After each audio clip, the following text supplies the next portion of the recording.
بہت جلد ہم امریکہ اور اسرائیل کی شکست دیکھیں گے۔ سید علی خامنئی صاحب کے آپ طالب علم تھے۔ ایران کی قوم نے ایک ایسی شخصیت کو دیکھا جس میں علم اور عمل دونوں یکجا تھے۔ کیا یہ کبھی نہ کبھی ایران سے جیت جائیں گے؟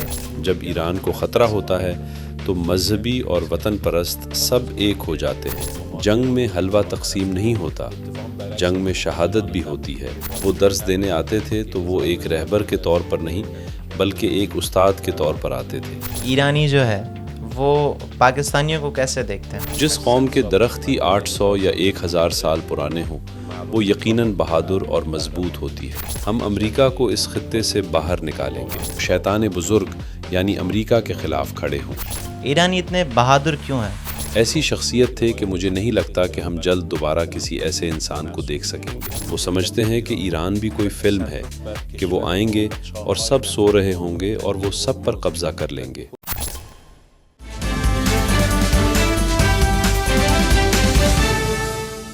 السلام علیکم ناظرین، سایہ ڈیجیٹل پوڈ کاسٹ کے ایک اور ایپیسوڈ میں میں آپ سب کا ویلکم کرتا ہوں۔ جب بھی بہادری کی بات آتی ہے اور جب بھی آپ کہتے ہو کہ یہ جو قوم ہے وہ سب سے زیادہ بہادر ہے، تو یہ جو الفاظ ہم یوز کرتے ہیں تو اس ٹائم پہ ہمیں صرف ایک ممالک یاد آتا ہے، وہ ہوتا ہے ایران۔ ایران چاہے وہ عراق سے 10 سال کی جو جنگ ہوئی تھی اس ٹائم پہ وہ لڑے، اس کے علاوہ جیسے امریکہ اور اسرائیل جیسی طاقتیں آ گئیں پر اس چھوٹے سے ممالک کو کبھی بھی وہ ختم نہیں کر سکے۔ آج میرے ساتھ میری یہ خوش قسمتی ہے کہ ایران کے ہی ایک بیٹے اور ایران سے تعلق رکھنے والے جو ہے وہ حضرت آیت اللہ العظمیٰ سید علی خامنئی صاحب کے جو ہے وہ شاگرد طالب علم، اسلامی جمہوریہ ایران کلچرل سینٹر کے ڈائریکٹر جنرل ڈاکٹر سعید طالبینیہ ہمارے ساتھ ہیں۔ میں ڈاکٹر صاحب سب سے پہلے تو میں آپ سے تعزیت کرنا چاہتا ہوں کہ جو ایران کے رہبر عظیم حضرت آیت اللہ العظمیٰ سید علی خامنئی صاحب کی شہادت ہوئی اور اس کے علاوہ جتنی بھی شہادتیں ہوئی ہیں ایران میں، ہم آپ سے تعزیت کرتے ہیں اس کی، اور ہم یہ دعا گو ہیں کہ اللہ پاک ان شہادتوں کے صدقے ہم سب کو بھی جنت الفردوس میں اعلیٰ مقام عطا فرمائے، اور یہ جو آج کل کی ایران میں جو یہ جنگی حالات ہیں ان کو اللہ پاک جو ہے وہ ختم کرے۔ سب سے پہلے ہم یہی جاننا چاہتے ہیں کہ ڈاکٹر سعید طالبینیہ وہ کون ہے اور وہ پاکستان میں کب آئے؟ بسم اللہ الرحمن الرحیم وبہ نستعین انہ خیر ناصر و معین۔ میں وزارت خارجہ کا ایک ڈپلومیٹ ہوں اور میرا پس منظر فنون، میڈیا اور جامعاتی سرگرمیوں سے متعلق رہا ہے۔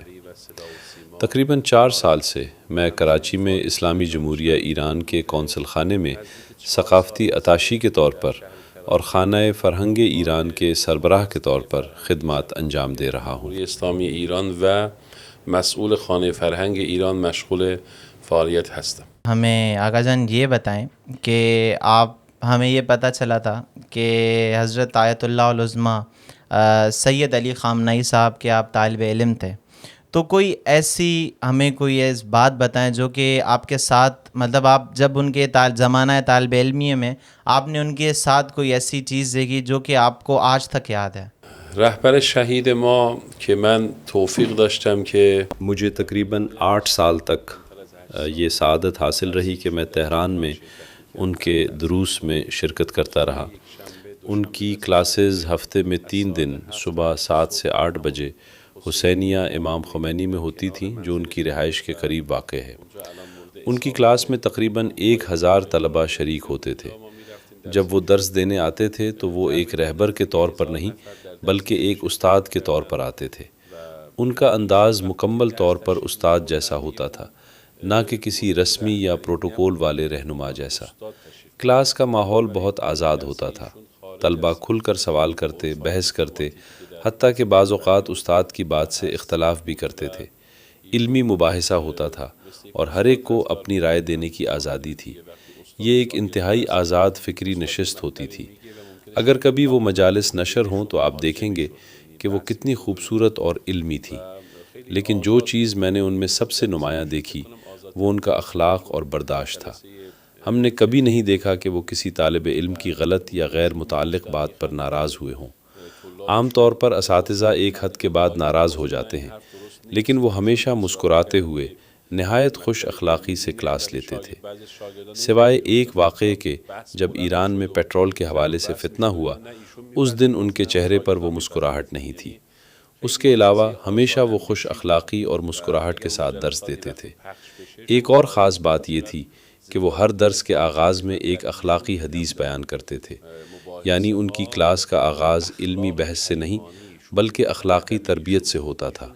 وہ نبی کریم صلی اللہ علیہ وآلہ وسلم یا ائمہ معصومین علیہ السلام کی احادیث بیان کرتے جو معاشرے کو اخلاق کی طرف رہنمائی دیتی تھی۔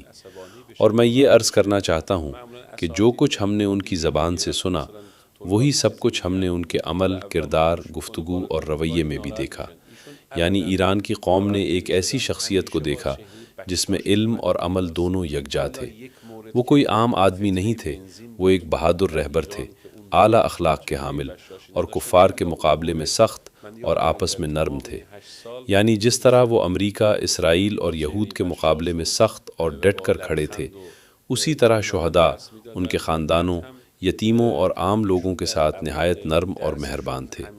وہ اپنے جد ابو تراب امیر المومنین علیہ السلام کی طرح بہت نرم مزاج اور متواضع تھے۔ ایسی شخصیت تھے کہ مجھے نہیں لگتا کہ ہم جلد دوبارہ کسی ایسے انسان کو دیکھ سکیں گے که جامعه رو به اخلاق توصیه می‌کردن. یہ تو آپ نے مطلب ایسا بتا دیا کہ ان کی پوری آپ نے ڈسکرائب کر دیا ان کو کہ آغا جان کیسے تھے۔ آغا جان مجھے یہ بتائیں کہ ایران کے بارے میں جب بھی ہم بات کرتے ہیں تو ایک الفاظ ہوتا ہے جس کو ہم بولتے ہیں بہادری۔ ایرانی اتنے بہادر کیوں ہیں؟ ببینید عرض شود که علت این که ملت ایران ملت قهرمانی هست، شما میگین بهادر، ما میگیم قهرمان. دیکھیے، آپ نے پوچھا کہ ایرانی قوم بہادر کیوں ہے۔ آپ اسے بہادری کہتے ہیں، ہم اسے قہرمانی اور بے خوفی کہتے ہیں۔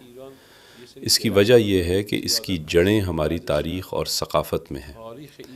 ایران میں کچھ درخت ایسے ہیں جو سینکڑوں سال پرانے ہیں، کئی درخت 500 سال پرانے ہیں، اور بعض تو 800 سال پرانے بھی ہیں۔ جبکہ خلیج کے کچھ وہ ممالک جو آج امریکہ کے ساتھ کھڑے ہیں، ان کی مجموعی تاریخ بھی 20 سال تک نہیں پہنچتی۔ تو جس قوم کے درخت ہی 800 یا 1000 سال پرانے ہوں، وہ یقیناً بہادر اور مضبوط ہوتی ہے۔ اسی طرح ایران میں ایک نعرہ بہت مشہور ہے، ہم حسین علیہ السلام کے پیروکار ہیں، ہی ہاتھ من الذلہ۔ یہ نعرہ سب جانتے ہیں۔ ہماری زندگی کا نمونہ امام حسین علیہ السلام ہے، اور امام حسین علیہ السلام نے یزید جیسے شراب خور کے ساتھ بیعت کرنے سے انکار کیا اور فرمایا ہی ہاتھ من الذلہ، یعنی مجھ جیسا یزید جیسے کے ساتھ بیعت نہیں کر سکتا۔ تو جو قوم اس نعرے کے ساتھ پروان چڑھی ہو، جس کے گوشت، خون اور ہڈیوں میں ہی ہاتھ من الذلہ شامل ہو، جو قوم شاہ کو گرا چکی ہو، محمد رضا شاہ جیسے ظالم کو ختم کر چکی ہو، اور جس نے 8 سالہ جنگ میں صدام کے خلاف، جبکہ پوری دنیا صدام کی حمایت کر رہی تھی، امریکہ، سابق سوویت یونین، نیٹو اور عرب ممالک، اس کے باوجود شکست قبول نہ کی ہو، تو ہم دراصل تپے ہوئے لوہے کی طرح ہیں، ایسا لوہا جو آگ میں تپ کر سخت ہو چکا ہو۔ ہم نہیں ڈرتے۔ آپ نے کل دیکھا کہ ایران میں روز طبیعت تھا، لوگ پکنک کے لیے نکلے ہوئے تھے، میزائل بھی چل رہے تھے، لیکن اس کے باوجود لوگ اپنے خاندانوں کے ساتھ باہر نکلے اور 13 بدر مناتے رہے۔ اس کی وجہ ہماری تاریخ، ہماری ثقافت اور مکتب حسینی علیہ السلام ہے۔ بودن دنبال به اصطلاح پیکنیک بودن به قول ایرانی‌ها.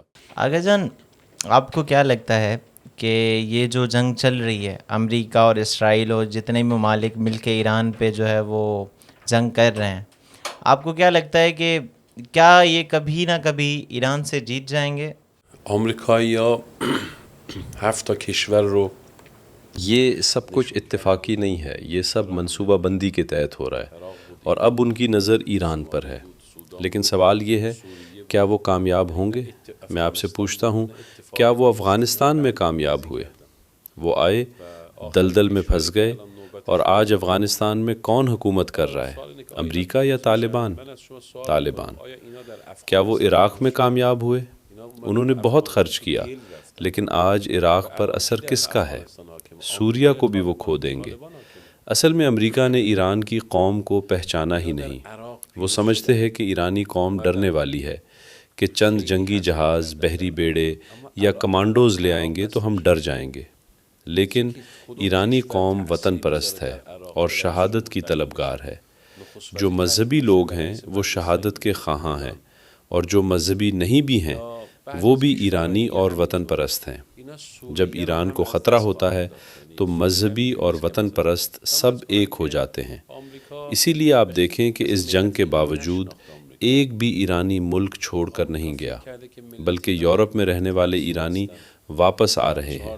ڈاکٹرز، انجینئرز، بزنس مین سب اپنے ملک واپس آ رہے ہیں تاکہ دفاع کر سکیں۔ جو لوگ 20-30 سال سے باہر تھے، امریکہ اور یورپ میں رہتے تھے، ارب پتی تھے، وہ بھی کہہ رہے ہیں کہ وطن خطرے میں ہے، ہمیں واپس جانا ہے۔ میرا خیال ہے کہ پچھلے 100 سال میں یہ پہلی جنگ ہے جس میں لوگ بھاگے نہیں بلکہ واپس آ رہے ہیں۔ لہٰذا آپ کے سوال کا خلاصہ یہ ہے کہ امریکہ کا ایران کو شکست دینے، ایرانی قوم کو زیر کرنے اور ہمارے وسائل اور خطے پر قبضہ کرنے کا خواب کبھی پورا نہیں ہوگا، بلکہ اس کے برعکس ہم امریکہ کو اس خطے سے باہر نکالیں گے۔ کل ہی قطر کے وزیر خارجہ نے اعلان کیا کہ امریکہ کو قطر چھوڑ دینا چاہیے اور امریکی افواج کو وہاں سے نکلنا ہوگا۔ ہم نے ان 33 دنوں میں تقریباً 50,000 امریکی فوجیوں کو عراق، کویت اور سعودی عرب سے نکلنے پر مجبور کیا۔ وہ خود امریکہ کے ساتھ بھاگ گئے۔ یہ ہرگز کامیاب نہیں ہوں گے۔ یہ کوئی جذباتی بات نہیں ہے، بلکہ درست معلومات پر مبنی بات ہے۔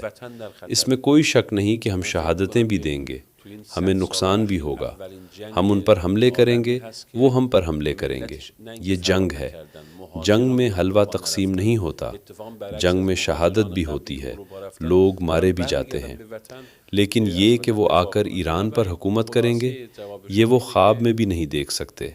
امریکی لوگ ہالی ووڈ فلمیں بہت دیکھتے ہیں۔ وہ سمجھتے ہیں کہ ایران بھی کوئی فلم ہے، کہ وہ آئیں گے اور سب سو رہے ہوں گے اور وہ سب پر قبضہ کر لیں گے۔ ایران ایک بہت بڑا ملک ہے، پاکستان سے تقریباً 2 گنا۔ اس کے بیچ میں ایک عظیم پہاڑی سلسلہ ہے جسے البرز کہتے ہیں۔ امریکی چاہے ان کے بہترین کمانڈوز ہی کیوں نہ ہوں، وہ اس کو عبور نہیں کر سکتے۔ ایک طرف البرز کا سلسلہ ہے، دوسری طرف زاگرس کا سلسلہ ہے، اور جنوب میں بوشہر اور بندری علاقوں کے لوگ ہیں۔ یہ سب بہادر ہیں۔ انہوں نے ماضی میں پرتگالیوں کو بھی نکال باہر کیا تھا۔ ہم نے خلیج فارس میں امریکی کمانڈوز کو قید بھی کیا ہے۔ وہ تقریباً 12 یا 14 افراد تھے، جن میں ایک خاتون بھی شامل تھی۔ جب ہم نے انہیں پکڑا تو وہ خوف سے ایسے حالت میں تھے کہ ان کے کپڑے خراب ہو چکے تھے۔ ہمیں انہیں نئے کپڑے دینے پڑے۔ لہٰذا فکر نہ کریں، ہمیں کوئی تشویش نہیں۔ ایک میں واقعہ اس میں ڈسکرائب کرنا چاہتا ہوں۔ بیچ میں خانہ فرنگ میں ابھی ایک ایونٹ ہوا تھا جس میں آپ نے لبنان اور اس کی ایک پوئٹری بک اردو میں آپ نے لانچ کی تھی۔ سو آئی واز دیئر، اور میرا یہ دوست بھی وہاں پہ تھا۔ سو کیونکہ میں نے ایران کو نہیں پڑھا تھا اتنا، ابھی میں نے ایران کو بہت زیادہ پڑھا ہے، اور یہ جو واقعات ہوئے ہیں ساری چیزیں، تو مجھے یہ فیل ہوا ہے کہ ایران جو ہے وہ ایک ایسی جگہ ہے جہاں پہ ہر مسلمان کو ضروری ہے وہاں پہ جانا، اور ہم امید کرتے ہیں کہ یہ جنگی معاملات جتنے بھی ہیں یہ ختم ہو، تاکہ کم سے کم ہمیں اس مطلب زندگی میں ایران جانا نصیب ہو۔ ما در خدمت شما هستیم، تشریف بیارین۔ ہم آپ کی خدمت میں حاضر ہیں، ضرور تشریف لائیں۔ ایران ایک خوبصورت ملک ہے۔ پاکستان کے معروف فنکار جیسے یوسف بشیر قریشی صاحب اور دیگر شخصیات مثلاً زبیدہ انور، آغا شیرازی اور کئی دوسرے افراد ایران گئے۔ وہ پہلی بار گئے تھے، اور جب واپس آئے تو وہ بھی یہی کہہ رہے تھے کہ ہم نے کتنی غفلت کی کہ اس ملک کو نہیں دیکھا۔ وہ بہت متاثر اور جذباتی ہو گئے تھے، کیونکہ مغربی پروپیگنڈا ایران کے بارے میں جو تصویر پیش کرتا ہے وہ حقیقت سے بالکل مختلف ہے۔ ایران ایک ایسا ملک ہے جس کی ثقافت بہت گہری ہے، بڑی تاریخ، عظیم تہذیب، خوبصورتی اور سہولیات سے بھرپور۔ میں خود یورپ جا چکا ہوں، Paris, Lisbon, Switzerland, Berlin, Amsterdam. میں نے بہت سے ممالک دیکھے ہیں، لیکن جو سہولیات تہران، تبریز، مشہد، اصفہان، اہواز، کرج اور ایران کے دیگر شہروں میں موجود ہیں، میں نے وہ مغربی یورپ میں نہیں دیکھی۔ میری ذاتی رائے ہے کہ مغرب خود کو بڑھا چڑھا کر پیش کرتا ہے اور ہماری کامیابیوں کو دبا دیتا ہے تاکہ ہماری قوموں میں احساس کمتری پیدا ہو۔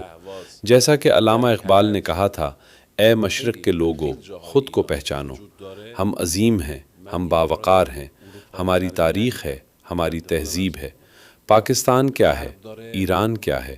افغانستان کیا ہے؟ آپ کابل جائیں، آپ کا کیا تاثر ہے کہ وہ ایک گندا اور تباہ حال شہر ہے؟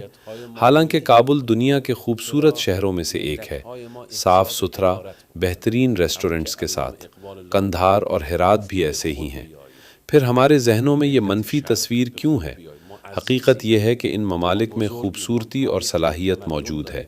لہٰذا میں آپ کو دعوت دیتا ہوں کہ انشاءاللہ جب یہ جنگ ختم ہو اور اسلامی جمہوریہ اور مسلمان کامیاب ہوں تو آپ ویزا لے کر ایران آئیں۔ Tehran, Mashhad, Isfahan, Shiraz, Tabriz, Hamadan اور خاص طور پر شمالی ایران جو واقعی جنت کا ایک ٹکڑا ہے، انشاءاللہ آپ آئیں، ہم آپ اور آپ کے دوستوں کی خدمت میں حاضر ہوں گے۔ قندهارش همینطوره، هراتش همینطوره، ولی چی تو ذهن ما هست؟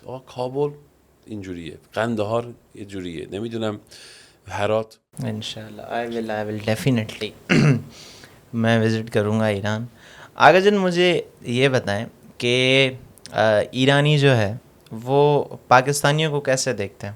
2 روز پیش در میدان انقلاب تهران شب، چون الان 33 شب مردم آپ ایران کے جس حصے میں بھی جائیں، آپ دیکھیں گے کہ لوگ سڑکوں پر موجود ہوتے ہیں۔ 2 رات پہلے تہران کے میدان انقلاب میں، جو کہ شہر کا مرکزی مقام ہے، لوگوں کے نعرے یہ تھے، پاکستان، پاکستان، شکریہ۔ لوگ اپنے ہاتھوں میں ان شہداء کی تصاویر اٹھائے ہوئے تھے جو کراچی، اسلام آباد، گلگت بلتستان اور لاہور میں امریکی قونصل خانوں کے سامنے شہید ہوئے۔ وہ شہداء شیعہ بھی تھے اور سنی بھی۔ میری نظر میں یہ اسلام کی تاریخ کے بہترین شہداء میں سے ہیں، کیونکہ جب انہوں نے یہ خبر سنی کہ امت مسلمہ کے عظیم رہبر شہید ہو گئے ہیں تو بغیر کسی کے کہے، بغیر کسی نظام کے انہیں منظم کیے، ان کی اپنی فطرت نے انہیں اس طرف مائل کیا کہ وہ شیطان بزرگ یعنی امریکہ کے خلاف کھڑے ہوں۔ اسی لیے یہ تاریخ اسلام کے عظیم ترین شہداء میں شمار ہوتے ہیں۔ ایران کے عوام پاکستان کے عوام کو بہت قدر کی نگاہ سے دیکھتے ہیں۔ اس جنگ سے پہلے شاید ایرانی عوام کو پاکستان کے بارے میں زیادہ معلومات نہیں تھیں، لیکن ان حالات اور واقعات نے دونوں قوموں کو ایک دوسرے کے قریب کیا ہے۔ اس کی ایک وجہ خانہ فرہنگ اور ثقافتی سرگرمیاں بھی ہیں۔ یہاں کراچی میں خانہ فرہنگ ہے اور اسلام آباد میں ثقافتی مرکز موجود ہے۔ ان اداروں نے دونوں ممالک کے درمیان روابط کو مضبوط کیا ہے۔ ہم نے یہاں سے فنکار ایران بھیجے اور ایران سے بھی لوگ آئے۔ کراچی میں تھیٹر گروپس آئے، موسیقی کے پروگرام ہوئے، قرائے کرام آئے۔ یہ آمد و رفت بہت مؤثر ثابت ہوئی ہے اور اس کے نتیجے میں ایرانی عوام کی پاکستان کے بارے میں آگاہی پہلے سے کہیں زیادہ بڑھ گئی ہے۔ بهتر بشناسن. یه دلیلش هم اینه که فعالیت خانه‌های فرهنگ و رایزنی‌های فرهنگی، ما اینجا 7 خانه فرهنگ داریم. آغا جان جزاک اللہ، آپ نے ہمیں اتنا ٹائم دیا اور it was our honour to host you. میں بس یہ چاہتا ہوں آخر میں کہ آپ جو ہے وہ کوئی اگر پاکستانیوں کو اور ہمارے دیکھنے والوں کو جو کہ پوری دنیا سے ہمیں دیکھ رہے ہیں، ان کے لیے آپ جو ہے وہ ایران کی طرف سے کیا پیغام دیں گے؟ من عرضم اینه که حرکتی که در جمهوری اسلامی ایران شکل گرفته حرکت مختص به ایران نیست. میرا پیغام یہ ہے کہ جو تحریک اسلامی جمہوریہ ایران میں شروع ہوئی وہ صرف ایران تک محدود نہیں ہے۔ امام خمینی رحمۃ اللہ علیہ نے جو انقلاب برپا کیا وہ ایک عالمی انقلاب تھا اور ان کی قیادت بھی عالمی نوعیت کی تھی۔ ایرانی قوم کی کامیابی کا راز عادل قیادت کی پیروی ہے۔ یہ بہت اہم نقطہ ہے کہ ہمارے پاس ایک ایسا رہبر ہے جو عادل، متقی، استکبار مخالف اور صہیونیت مخالف ہے۔ ان کی سادہ زندگی نے عوام کو یہ یقین دلایا ہے کہ وہ جو کہتے ہیں اس پر خود عمل بھی کرتے ہیں۔ جب ہم ایران میں مذہبی رہنماؤں کو دیکھتے ہیں جیسے امام خمینی رحمۃ اللہ علیہ، سید علی خامنئی، سید مجتبیٰ خامنئی، تو ہمیں ان میں اپنے نبی کریم صلی اللہ علیہ وآلہ وسلم کی سیرت کی جھلک نظر آتی ہے، سادگی، تقوی اور عوام کے ساتھ قربت۔ لہٰذا یہ تحریک صرف ایران کی نہیں بلکہ ایک عالمی تحریک ہے جو شیطان بزرگ، صہیونیت اور عالمی طاقتوں کے خلاف ہے۔ ہماری پاکستانی بھائیوں اور بہنوں سے گزارش ہے کہ جس طرح انہوں نے اب تک اس تحریک کی حمایت کی ہے اور خاص طور پر اس جنگ میں جس طرح کی حمایت ہم نے دیکھی، وہ تاریخ کی بلند ترین سطح کی حمایت تھی۔ شیعہ، سنی، حتیٰ کہ ہندو اور مسیحی برادری کے افراد نے بھی ساتھ دیا۔ میں خاص طور پر اہل سنت کے علماء کا شکریہ ادا کرنا چاہتا ہوں، مفتی تقی عثمانی صاحب، مفتی منیب الرحمن صاحب اور دارالافتاء اسلام آباد۔ انہوں نے واقعی بھرپور کردار ادا کیا۔ یہاں تک کہ کچھ ایسے علماء بھی جو پہلے ہمارے ساتھ متفق نہیں تھے، انہوں نے بھی اس موقع پر درست فیصلہ کیا اور حق کے ساتھ کھڑے ہوئے۔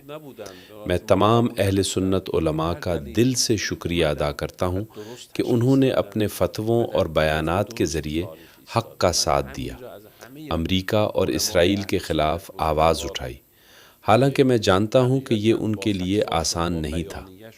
میں ان کا تہہ دل سے شکر گزار ہوں اور امید کرتا ہوں کہ انشاءاللہ بہت جلد ہم امریکہ اور اسرائیل کی شکست دیکھیں گے اور مسلم امت دوبارہ اپنی عزت اور وقار حاصل کرے گی انشاءاللہ۔ ملت‌های مسلمان عزت صدر اسلام رو دوباره پیدا کنن انشاءاللہ۔ جی ناظرین، ہمارے ساتھ موجود تھے ڈاکٹر سعید طالبینیہ جو کہ ڈائریکٹر جنرل آف خانہ فرنگ اسلامی جمہوریہ ایران کے ہیں۔